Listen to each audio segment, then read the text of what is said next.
Good evening and welcome to Midnight Movie Club and my review of The Meg. So The Meg was directed by Jon Turturro, whose previous work includes the National Treasure trilogy and The Sorcerer's Apprentice, and a wee film you might know called Cool Runnings. He has a keen eye for action, and I have to admit I do quite like the National Treasure films.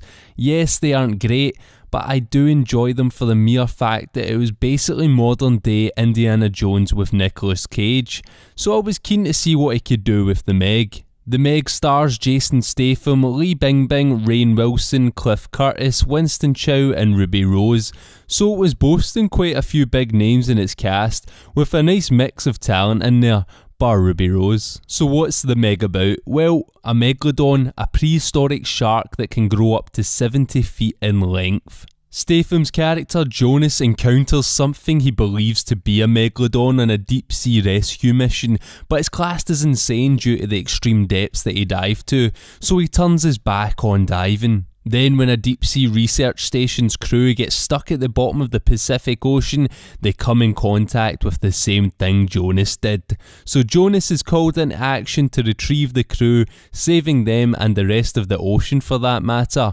from this prehistoric killer. Straight off the bat, The Meg knows what it is, a big dumb popcorn flick, and if you go into it expecting that, you will have fun, but if you go in expecting something far more, then you will be let down. Now the shot choices were very wonky throughout the film, I thought, especially some close-up shots in the sub-scenes, which did annoy me a little. That paired with the funky lighting had some shots looking super goofy, but in a movie like this, it almost just gets away with it.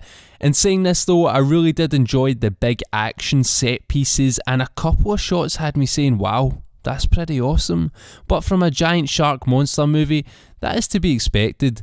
I felt even though it had some of those wow shots, there really could have easily been a lot more. A lot of the time it was very obvious what was about to happen on screen. The Meg will not surprise you at all in any shape or form. It is a very by the numbers action flick. Now as far as dialogue goes, there is some super awkward dialogue in here, especially within the first act of the film. I feel that the dialogue does pick up tenfolds in the second and third act, but in this first act, you'll notice it as it just comes across as being very clunky and off. Thankfully, it does get better though. With this dialogue comes some terrible but at the same time fantastic lines. It is some of the cheesiest cheese ever, but it's great cheese. Hearing Statham deliver some of these lines had me cracking up, but at the same time thinking he was the most badass human being on the planet. The humour is very hit or miss, but the movie itself knows this and laughs at its own shitty jokes, which I enjoyed. Sometimes I think they purposely wrote shit jokes just to wink at us like, yeah, we know, trash right? But it's a fucking huge shark fighting a bald martial artist with a weird accent, so it doesn't matter. But anyway, on to performances. The standouts for me had to obviously be Statham, but surprisingly, Sophia Kai, who played Mei Ying, the 9-year-old daughter of Lee Bingbing's Su-Yin, I thought she would end up being annoying as fuck, but not at all. I thought she was fantastic. Along with Sophia and Statham, I thought Cliff Curtis was great. His jokes and dry sense of humour worked for me, and there's something about the Kiwi accent that just cracks me up. Everyone else on the cast honestly does a decent job with what they're given, considering the cheesiness, with the exception of Ruby Rose. I'm sorry, I'm just not a fan of her at all. She has the charisma of a cardboard box. Her best role has been John Wick 2 and her character was mute, so what does that tell you? Pacing for the film wasn't too bad at all, apart from the first act where it does feel like the film drags a little bit. Just before it hits full on boredom, shit does hit the fan and it gets going, so stick in there and try not to drift off. If you're into the ocean and what may lie at the bottom, you'll probably be hooked. I love all of that type of stuff, it really fascinates me, but my brother who was at the screening with me isn't as bothered, and he did feel the first act was taking far too long to get going, whereas for me it picked up just in time. Luckily, once again, it's the second and third acts where the pacing is strong, and you just go on a big, dumb, pretty fun ride. Now moving on to the Meg itself, how the shark looked, and there are some areas in the film where it looks very, very computerised, and I know there was no way around this, as it would have to be pretty impossible to create a practical 70-foot shark.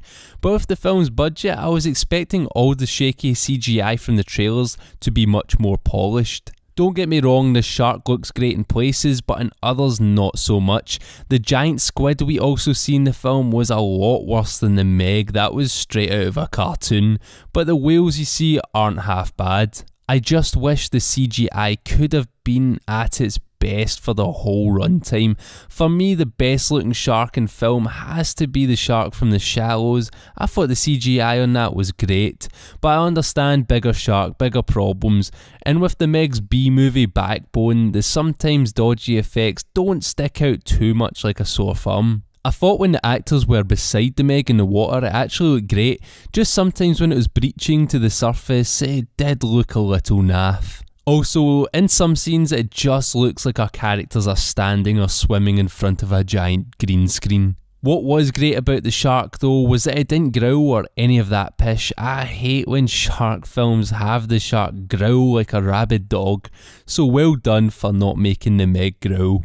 And one thing I thought was particularly awesome about the Meg was the set design. The Mana 1 research station was pretty damn amazing and gets you excited when those doors open, revealing its view and you see into the deep blue. It was rather reminiscent of Deep Blue Sea, which I personally loved. But even within the subs, they had a great cramped feel to them and looked great. Just what I mentioned earlier though, sometimes with certain shots it did make it look a little goofy. The score for the Meg actually wasn't too bad either. It was a nice blend of oriental and industrial vibes with your usual action epic orchestral stuff. But in parts of the film I really admired it.